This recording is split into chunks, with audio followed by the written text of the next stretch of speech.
Hello mga kabakyard, isang maulan na umaga po sa ating lahat. So, kumusta po kayo mga kabakyard? So, sa araw na to mga kabakyard, may bad news ako.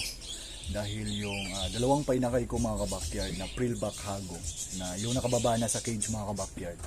Pagka uwi ko ngayon mga kabakyard galing sa trabaho, ang nadatnan ko is nakalambutan na yung lead niya mga kabakyard sa labas ng cage. At saka parang kinain yata ng ahas mga kabakyard dahil dito ang daming laway mga kabakyard. So kahapon mga backyard, okay pa yun. Malakas pa yun na kumain ng seeds pagbigay ko mga backyard. And then ngayon pagka umaga mga backyard, wala na, patay na siya. Sayang mga backyard, gagawin ko pa naman yung breeder para makapagpalabas ako mga backyard ng complete Haguromo.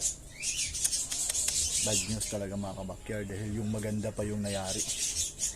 So tingnan natin mga backyard para mayroon din kayong maibigay na opinion sa akin kung ano ba yung mga sanhi, bakit nagkaganon. Ipapakita ko sa inyo mga kabakyard kung ano nangyari sa kanya para mayroon din kayong mga comment mga kabakyard, o kung nakaranas kayo ng ganon, makapagbigay kayo sa akin ng opinion.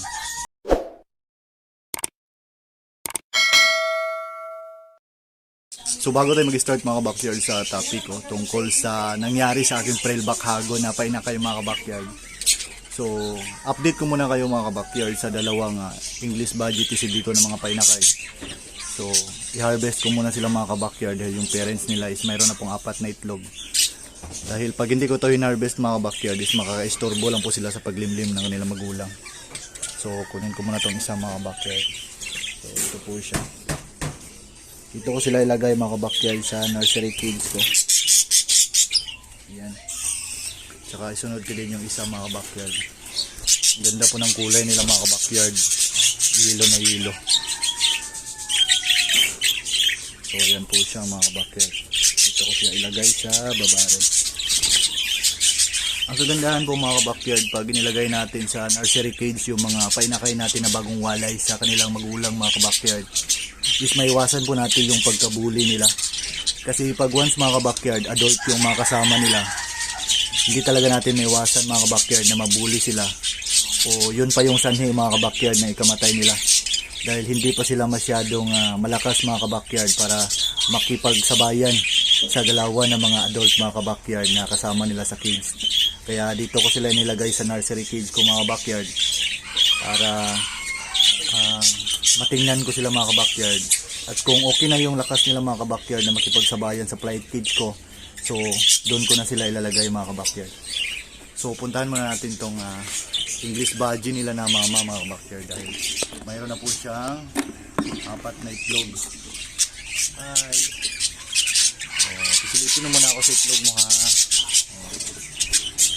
Meron na po silang itlog mga kabakyard. So good na po for harvest ang dalawang yon dahil malakas na po silang kumain at saka makaka-istorbo na sila sa kanilang parents mga kabakyard.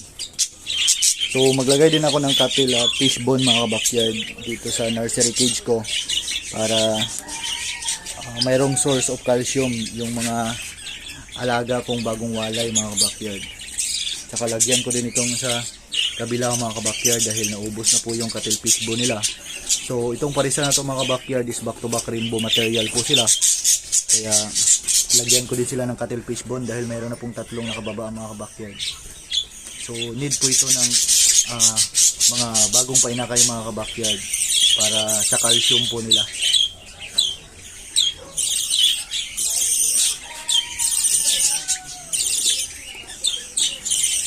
So dito din mga kabakyard maglalagay din ako para yan, meron ding gamit na source of calcium dahil importante po ito mga kabakyard sa mga alaga nating ibon na nag-iitlog at nagbi-breed mga kabakyard dahil maganda po ito para tumigas yung mga itlog nila mga kabakyard at saka mayroon din silang mapagkunan na source of calcium while nagbi-breed sila mga kabakyard. So wag na natin patagalin mga kabakyard, pumunta na tayo sa nangyari sa aking alagang Prillback Hago. So ayan po siya mga kabakyard. Yan po yung nangyari mga kabakyard sa aking Prillback Hago. So kunin ko mga kabakyard para makita nyo talaga ang nangyari. Sayang na sayang talaga mga kabakyard. Plan ko pa naman itong gawing breeder kasi meron akong incomplete Haguromo dun na yellow face na yun sana yung ipagpares ko sa kanya para makapagpalabas ako ng visual hago mga kabakyard. Kaso ito nangyari mga kabakyard, namatay siya. Bad news talaga mga kabakyard. So kunin ko mga kabakyard para makita nyo kung ano ang nangyari sa kanya mga kabakyard. So ayan, sad ko sa mga kabakyard. Ito po siya. So hindi naman ito kinain ng daga mga kabakyard, dahil pag once daga po ang kumain dito is mayroon po siyang maraming kagat. Kaso ang nangyari mga kabakyard, ang ulo niya is nasa labas na ng cage, and then ganito. So parang kinain siya ng ahas mga kabakyard, kasi mayroon pong mga laway sa ulo niya mga kabakyard. So kung nakaranas kayo ng ganito mga kabakyard sa inyong ibunan, paki-comment din ako mga kabakyard para mayroon din akong idea sa mga ganitong pangyayari mga kabakyard, dahil ngayon lang ako nakaranas mga kabakyard ng ganito sa aking mga alagang ibon dito sa bahay. So dito ko muna siya ilagay mga kabakyard, dahil tinanggal ko na lahat ng mga poop tree dito. So guys, kung samahan nyo ako mga kabakyard, silipin natin kung ano ang salarin sa pagkamatay ng aking alagang prillback hago na painakay.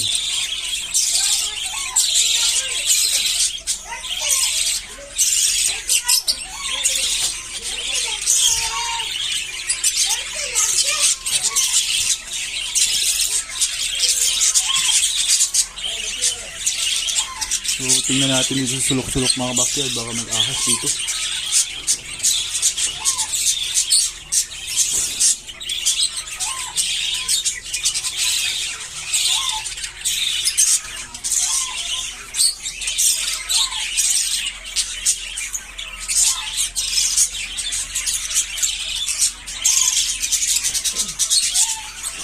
So wala naman ako nakitang ahas mga kabakyard.